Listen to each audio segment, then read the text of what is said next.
Fancy garment and kids mall, sherwani, coat pant, 3 piece, suiting, shirting, tailoring, बच्चे और बच्चियों के लिए कई सारे कपड़ों की वैरायटियां। हमारा पता आयशा नगर पुलिस स्टेशन के सामने, हजार खोली, मालेगांव। प्रोप्राइटर चांद खान।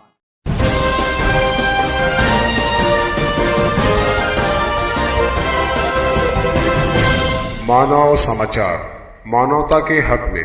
मानव समाचार में आपका इस्तकबाल है। मैं हूं अब्दुर्रहमान। आइए देखते हैं आज की खास खबर।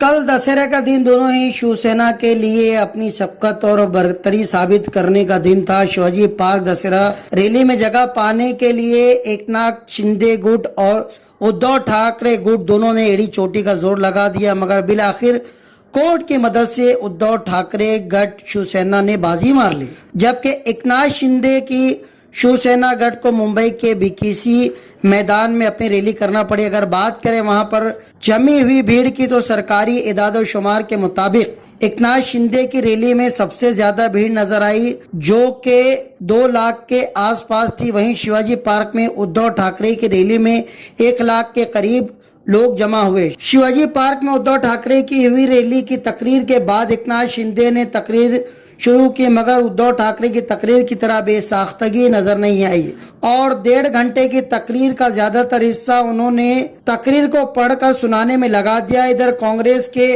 अतुल लोंडे ने तनकीद करते हुए ट्वीट किया कि बीकेसी मैदान में भीड़ तो बहुत जुटाई, इवेंट मैनेजमेंट भी बहुत शानदार था, मगर तकरीर में महाराष्ट्र के वजीर आला वाली बात नजर नहीं आई। तकरीर का ज्यादातर हिस्सा जो कि आरएसएस, बीजेपी, मोदी और अमित शाह के गुणगान करने में उन्होंने लगा दिया, गुणगान करते हुए नजर आए। पैसा खर्च करके भीड़ तो इकट्ठा कर ली, मगर लोगों की मोहब्बत, उनका प्यार वो नहीं खरीद सके। एकनाथ शिंदे की तकरीर के दौरान ही लोग उठ कर जाते हुए दिखाई दिए, काफी कुर्सियां खाली पाई गई। वहीं उद्धव ठाकरे की तकरीर का अंदाज बड़ा ही नपातुला था, जहां उन्होंने वजीर दाखिला देवेंद्र फडणवीस पर तनकीद करते हुए कहा कि कायदे की बात कोई हमें ना सिखाए, हमें कायदे में रहना आता है। हिंदुत्व के मुद्दे पर उन्होंने कहा कि हम बाला साहेब ठाकरे के बच्चे हैं, हिंदुत्व हमारी रग रग में है। राम नाम की माला जपने वाले हम लोग वक्त आने पर AK-47 भी उठाने का जज्बा रखते हैं। हिंदुत्व के बारे में उन लोगों से पूछो जो बगैर ऐलान और इत्तला के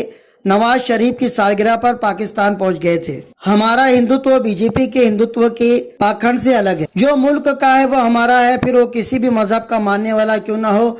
हिंदुत्व का मतलब गैर हिंदू लोगों को तकलीफ पहुंचाना नहीं है। उन्होंने जम्मू कश्मीर के नौजवान औरंगजेब की मिसाल देते हुए कहा कि उस फौजी नौजवान को मुस्लिम दहशतगर्दों ने सिर्फ इसलिए मार दिया क्योंकि वो हिंदुस्तानी फौज का सिपाही था और उसने अपने मुल्क से गद्दारी करने से इनकार कर दिया, इसलिए उसे मार दिया।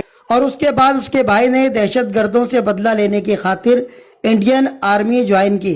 देश पर मरने वाले हर मुस्लिम का हम सम्मान करेंगे। मोहन भागवत के एक बयान को कोट करते हुए उन्होंने कहा कि इस देश में नारी की इज्जत और सम्मान की बात तो होती है, मगर वहीं झारखंड के पुड़ीवाल की रहने वाली 19 साल लड़की अंकिता भंडारी को वहां के बीजेपी के साबिक मंत्री के बेटे पुलकित आर्या ने महज इसलिए मार डाला क्योंकि उसने पुलकित आर्या के रिसोर्ट में आने वाले ग्राहकों को अपना जिस्म बेचने से इनकार कर दिया।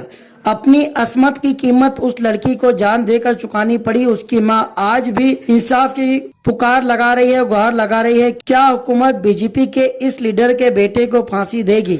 वहीं उन्होंने बिल्किस बानो का भी जिक्र करते हुए कहा कि 2001 के फसाद में उस मासूम औरत के सामने ही उसकी 3 साल की बेटी को पत्थर से कुचलकर मार दिया गया। उसके खानदान के कई लोगों को मार दिया गया। वहीं बिल्किस बानो की अस्मत को तार तार कर दिया गया और उनके कातिलों को 14 साल बाद गुजरात हुकूमत जेल से रिहा कर देती है। साथ ही उनका मान और सम्मान होता है। इस मर्तबा शिवाजी पार्क में 10 सरों वाले रावण के बजाय 50 खोखे वाले रावण का पुतला फूंका गया।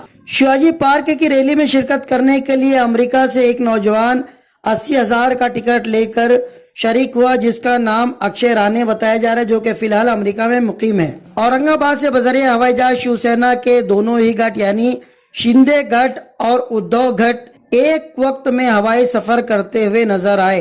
जो कि काफी खुशगवार मूड में दिखाई दे रहे थे। दोनों ही दशहरा रैली में बाजी मारने के लिए जीत का इशारा दे रहे थे, साथ ही मुस्कुराकर एक दूसरे पर मीठी मीठी भक्तियां और तनकीद करते हुए नजर आए और उतनी ही खुश दिली से उसे कबूल भी करते हुए नजर आए। इस रैली में शिरकत के लिए निकले दोनों ही ग्रुप के कुछ लोग नासिक के करीब आपस में उलझते गुत्थम गुत्था होते नजर आए। बात काफी हद तक बढ़ गई और धक्का मुक्की से बात बढ़ते बढ़ते लफ्जी बहस और गाली गलौज तक पहुंच गई। इन पूरे वाकयात का सबसे दर्दनाक पहलू ये है कि शिवसेना के दो टुकड़े होने के बाद नुकसान सिर्फ शिवसेना और महाराष्ट्र के लोगों का है। जिस महाराष्ट्र की अस्मिता, जिसके विकार के लिए बाला साहब ठाकरे ने पूरी जिंदगी लगा दी, जिस शिवसेना की वजह से मराठी मानुस और महाराष्ट्र का शहरी इज्जत से रोजी रोटी पा रहा था, उसका विकार कहीं ना कहीं खोता नजर आ रहा है। उसका सीधा सीधा फायदा सिर्फ और सिर्फ